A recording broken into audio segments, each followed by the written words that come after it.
To another level.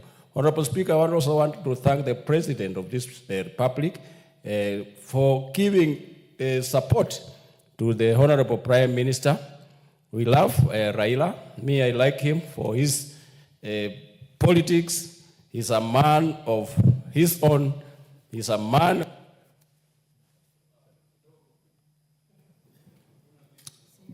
The Honorable Sabina Chege. Thank you, Mr. Speaker. Let me also join my colleagues in congratulating the former Prime Minister, Honorable Raila Odinga.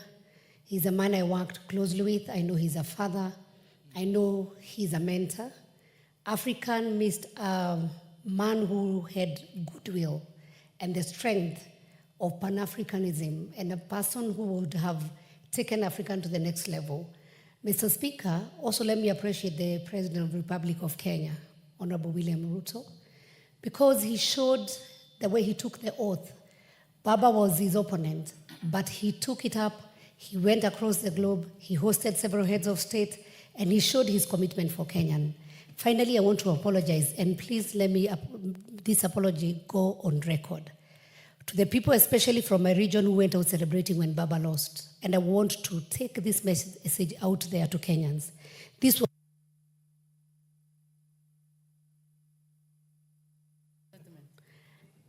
I want to say this, Honorable Speaker, that the Baba win or Baba going to EU, he was not going as Raila Odinga, but as a Kenyan. It was unfortunate to see people, especially from my region, going out celebrating and saying, come back so that you can go into the opposition. And we need to know that there's time for everything. There's time when people are competing. There's time for seriousness where people need to work. And we cannot politic from morning to evening. So I want to apologize to Baba, and I want to tell him we love him. Those who are a few people who are misled by an individual, and I want to take this apology and I say, Baba, we love you. Come to Kenya. We will work together. And thank you, His Excellency William Ruto, because he stood with him and he's still standing with him. I thank you, Mr. Speaker. Thank you, Mr. Speaker, for giving me the opportunity. I want to go on record for supporting this motion. First of all, to thank the President for standing with the Right Honorable Raila Odinga. And he has proved that, in fact, he's a man of his words. When he says that he'll walk with somebody, he has demonstrated very well on this one. For Right Honorable Raila, I know him when I was a student at the university, and I saw him wearing the white clothes, helping the other students. He was an instructor. And I have seen him grow through even engineering in many places that he has offered his experience and his expertise in this country. And for sure, his candidature was to change Africa. I know he was committed.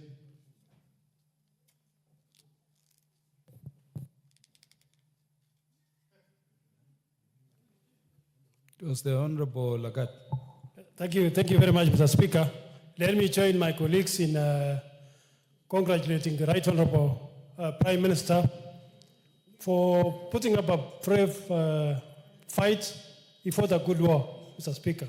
In fact, when the results came for the first round, all of us we celebrated because he won round one, Mr. Speaker. It is only that maybe in round 2, 3 that the geopolitics. He won round 2 also. And round 2, yes. It's only that, Mr. Speaker, in third and fourth round, Mr. Speaker, other geopolitics came in and other countries supported the other countries. But, Mr. Speaker, I want to congratulate them, the Prime Minister, and I also want to thank the President, Mr. Speaker. It is not very easy for you to support somebody you have been competing with. Mr. Speaker, the President has done very well in supporting Kenya. Thank you, Mr. Speaker. I will take it very short because of the minute. First, I congratulate the Honorable Prime Minister Raila Odinga for what he did for Kenya, standing for Kenya. Then the President, standing up with the Honorable Raila Odinga, he galvanized the country together, and that was a sign of unity. I'm praying that what was shown in Addis Ababa, let it now be demonstrated here in Kenya. The NONDEC report, which was discussed to create vacancies and so on. That position of the Prime Minister, let it be created now so that you can have at least Raila giving that kind of advice, which we wanted to be given in Africa, to be given in Kenya here. It will work very well for us. Thank you, Honorable Speaker.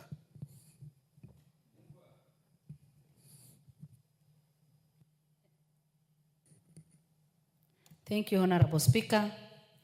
As I respond, I want to take this opportunity to congratulate every member who has contributed positively to this debate. I also confirm that members have debated and they have shown a lot of passion in their debate. A lot of truth has been said. Over 30 members have contributed to this. And I'm sure if we gave the opportunity to people, even tomorrow, many more would have contributed and they would have eagerly debated on this, because it is a matter that touches on each one of us as a leader today in our country. Honorable Speaker, we also know very well that God gave us this good opportunity and we are now placed at a very high and respectable space in Africa, simply because of what our leader, our president, Dr. William Samoei Ruto has done. The passion he had, he was bold enough, he was able to bring the team together. And I want to congratulate him for being bold enough, for bringing the entire nation together, and for going beyond people's expectation and thinking out of the box, because he embraced unity. And that is why he was able to hold the hands of the former Prime Minister and work with him. He is a visionary leader, because if he wasn't visionary, he wouldn't have done that. He has a big heart. He goes beyond the elections and his own supporters and bringing Kenya together. And that is why today we are enjoying the spirit of broad-based government, the spirit of togetherness, the spirit of working together, the spirit of working together as a nation. And it is my prayer that our president will continue with this spirit. And I'm sure after his 10 years tenure, we will all celebrate and see the development that we will have enjoyed during his time. Honorable Speaker, the Honorable Honorable Raila Odinga needs to be congratulated, just as all the others have done. He has done very well. You look at his age, his experience, he was the right person for that position. That has come out clearly from all the members who have contributed. And I'm sure many other members who are not even with us would have been together with us saying the same thing and congratulating him. He has done great, because in the whole season of campaign, the president himself confirmed to us that he was strong enough, he was able to move from one place to the other place, and the president leading and moving from one country to other country, bringing the leaders together, talking to them, and it just made us being proud of our country, and also feeling that, yes, as a country, we have gone to another level. I'm sure if we elected the right Honorable Raila Odinga, Africa would have enjoyed. But unfortunately, that has not happened. That does not mean that we cannot use him in another way. I'm sure he's capable of any other position that we are ready to release him to. And that is why today we are standing together and showing a lot of patriotism and celebrating his life and everything. I congratulate him, and I also wish him well as we look forward to what else he can do.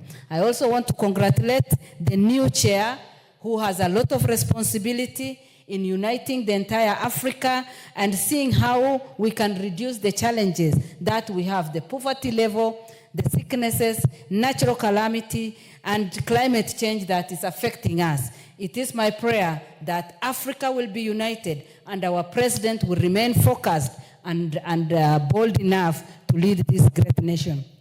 With those few remarks, thank you, Honorable Speaker.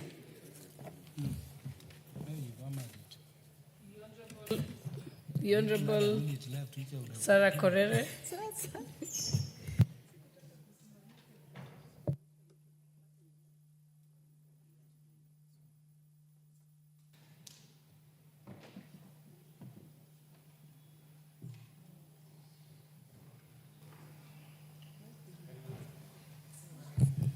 Thank you, Madam Speaker. Madam Speaker, I also want to join my colleagues in congratulating the former Prime Minister in his attempt to vie for the chairmanship of the AUC. And Madam Speaker, I also want to sincerely thank the President of this nation, His Excellency William Samoei Ruto, for his statement and patriotism. Madam Speaker, the Honorable Raila Amolo Odinga is a man to be remembered for many things and is a man to be celebrated.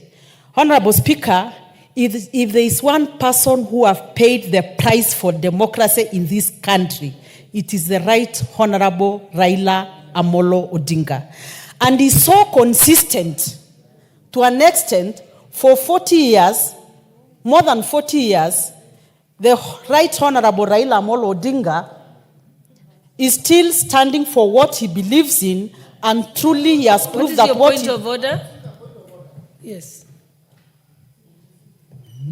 Madam Speaker, thank you for the opportunity. Madam Speaker, we need to be serious and follow the time.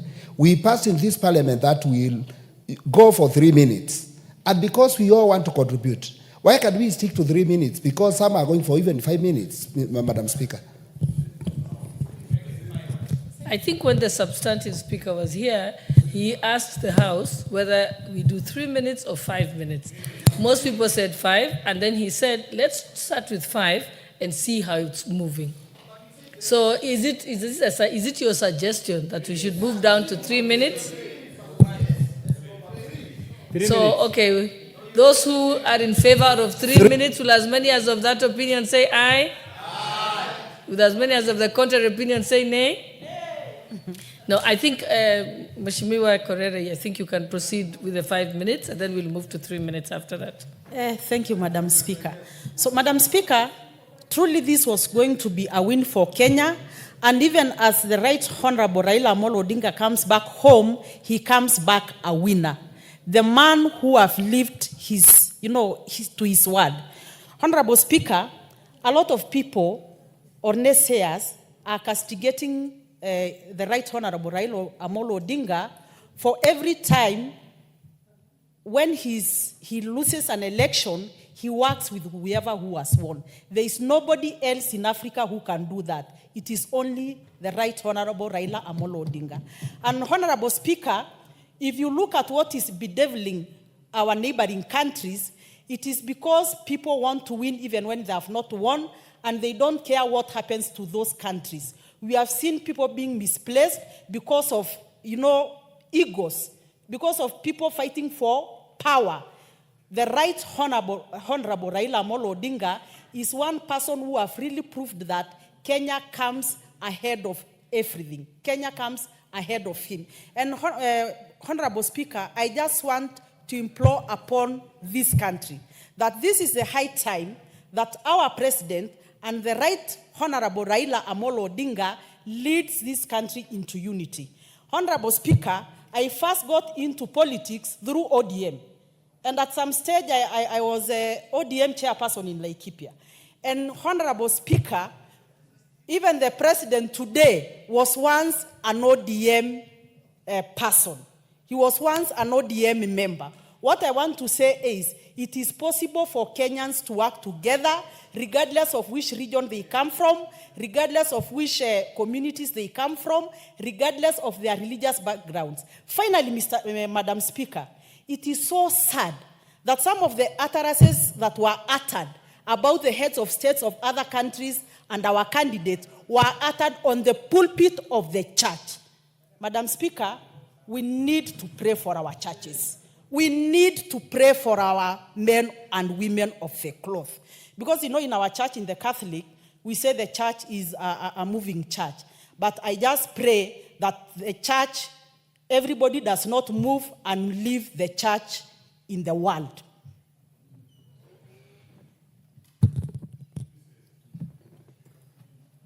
you're getting an opportunity, unless you're an appointed order. Hold on. Yeah, I think the next person was the Honorable nominated member, Honorable Irene Mayaka. And then I think we're coming to you. Thank you, Honorable Speaker, for this opportunity.